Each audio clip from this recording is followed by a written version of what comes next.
Hello guys, ഞാനൊന്ന് ചെറിയൊരു look recreate ചെയ്തതാണ് നമ്മൾ അനശ്വര രാജിൻ്റെ. അപ്പോൾ ആ ഒരു ഓസ്ലർ മൂവിത്തെ ഒരു ലുക്കാണ്. ഒരു തലക്കാല അഡ്ജസ്റ്റ്മെൻ്റ് ആണ്. എനിക്കറിയില്ല എത്രത്തോളം അടിപൊളിയായിട്ടുണ്ടെന്നും. ഏകദേശം ഈ ഭാഗമൊക്കെ സെറ്റ് ആയിട്ടുണ്ട് തോന്നുന്നു. ഇപ്പോൾ ഷോളൊക്കെ ഇടാനുണ്ട്. അപ്പോൾ ഫോട്ടോസും വീഡിയോസൊക്കെ ഞാൻ എടുക്കുന്നുണ്ട്. അപ്പോൾ അതൊക്കെ ഞാൻ വീഡിയോ ആയിട്ട് ആഡ് ചെയ്യുന്നതായിരിക്കും. അപ്പോൾ എല്ലാവരും സ്റ്റേ ട്യൂൺഡ്.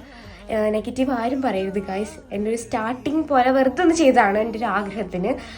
അപ്പോൾ വാച്ചും കാര്യങ്ങളൊക്കെ സെറ്റായിട്ടുണ്ട്. അപ്പോൾ നമുക്ക് ഫോട്ടോസ് കാണാം.